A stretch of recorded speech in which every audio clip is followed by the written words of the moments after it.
Morning guys, Steve over at iFix'em. I got a 2019 CX5. I need to reset the oil change on this thing. So what we're gonna do is use this controller down here to roll over to applications. And we're gonna have to bring it down to, I think, vehicle status monitor. We're gonna notch it down to maintenance. And there's the oil change selection. We're gonna hit that and scroll down to reset. Hit that. Are you sure? Absolutely.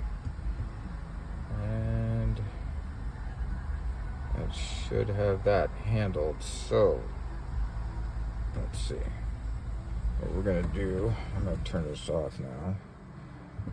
My battery key is low too.